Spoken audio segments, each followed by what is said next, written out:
I want to suggest something different. No, human beings are not in some fundamental, natural way better now. In fact, our weapons of mass destruction in some ways have given us a vehicle to be far worse. Yes, it is true that we have representative democracy, and we have the abolition of slavery, and we have the equal dignity of women, and we have the compassion as a social virtue. And you know why we have those things? Not because human beings have evolved. It's because you're living in a Western civilization shaped primarily by Christian assumptions. How do you know this? Look at an example. If there's a famine tomorrow in Rwanda, you can be fairly sure that all the European countries will rush to help, send bags of food, send volunteers, Doctors Without Borders, and so on. Now, there are other rich countries in the world. They will observe, but do nothing.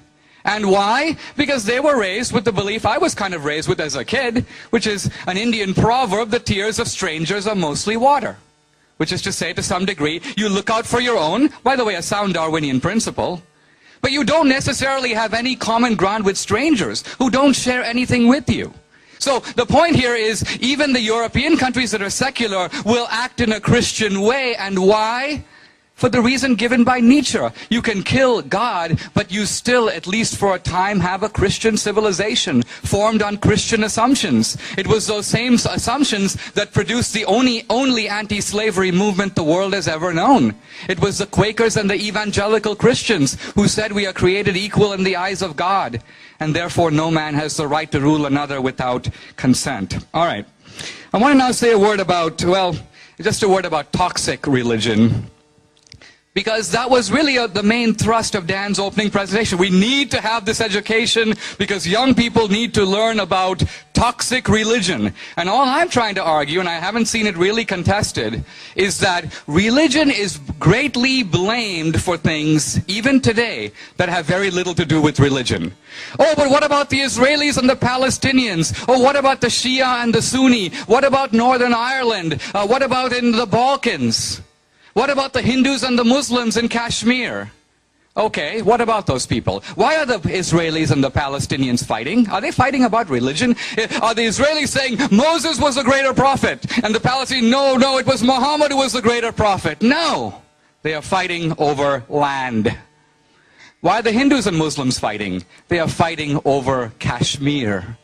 In Northern Ireland, they were not fighting about transubstantiation or the Eucharist. They're fighting over which group gets to rule that country. They're fighting about self-determination. So I'm suggesting that one of the problems in this debate, I'm not saying that Dan is incompetent in his field, he's extremely competent. But I'm saying that in this new atheism, we have all these guys from Dawkins to Dan to others who are wandering far outside their fields where they know very little and making authoritative pronouncements about theology, about history, about Christianity. Christopher Hitchens in about 3 lines disposes of Anselm. Sam Harris, biology major, takes on Aquinas in a paragraph. I mean, this is intellectually embarrassing. And I think what it reflects is ultimately an atheist bigotry that is really not willing to take religion seriously. So my goal in this debate has not been ultimately to make the proof for the existence. I said I'm not proving anything. But I am saying that I want to suggest to you that there are serious arguments deriving from history, philosophy, and science that make the case that we should take seriously what most people from most of human history have taken seriously, and even now.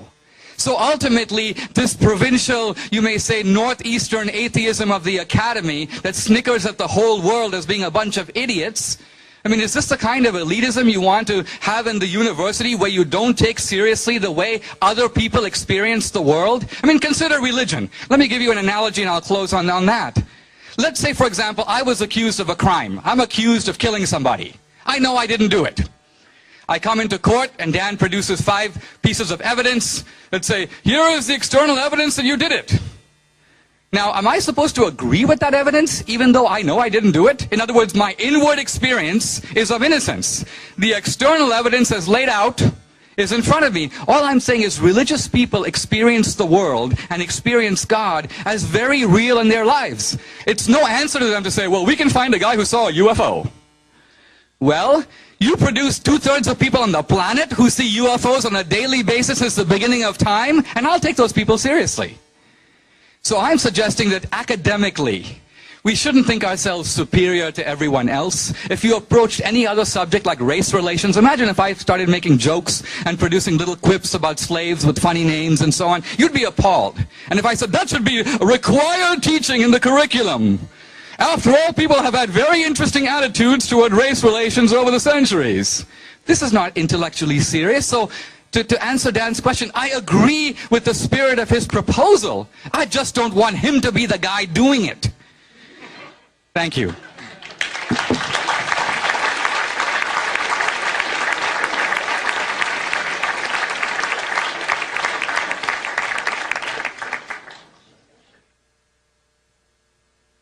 Well, we will begin our question and answer session. Is there an extra mic for the members of the audience? The other one was intended for that. Those of you who have questions for either or both of our debaters, please come up to one of the aisles and a microphone will be made available. And once again, please ask a question and make it brief. Thank you.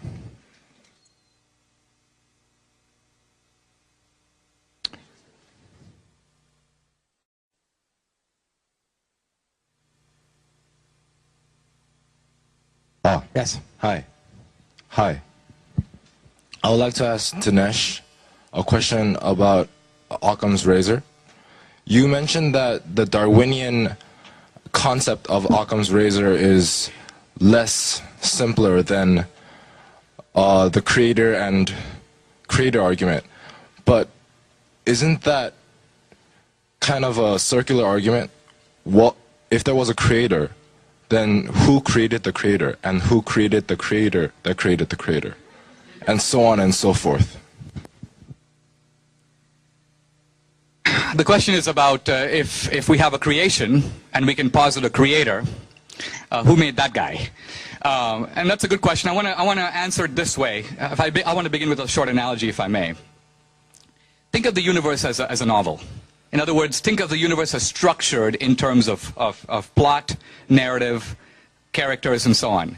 I want to suggest that what religious people are saying is that this novel doesn't explain itself. The novel had an author, a creator. Now, the creator is the creator of the novel at a little bit of a different level of causation than the causation within the novel. So, for example, if you're reading Crime and Punishment, you may say, oh, this guy Raskolnikov, he did this. Well, why did he do that? What accounts for him? That's a sensible question. It would be like asking, what's causing, for example, gravity, or what's causing planets to come together? These are questions of causation within the universe. Now, I want to suggest that Dostoevsky is the creator of the novel at a different level. So the questions that apply to within the causation of the novel don't apply to the external cause of it. You can't say, well, this guy Dostoevsky, what explains him? Where does he come from? He's not internal to the narrative. That's the point I'm trying to get. So if all of nature had a beginning, it has to have a non-natural, and that is all that religious people mean by the word supernatural, cause. Now, that supernatural cause doesn't apply the laws of physics. And why? Because scientists will tell you that the laws of physics are internal to our universe. Just as language requires grammar, and you can't have language, you can't have grammar without language, right? Grammar is the rules for how language internally interacts. The laws of physics are the rules for how our universe interacts. So the laws of physics, I'm just finishing my point, don't apply, you may say, outside of the singularity. If God created the universe, and I'll put an if before it, he didn't use any of the existing laws of physics to do it. That's my point. To follow up on that,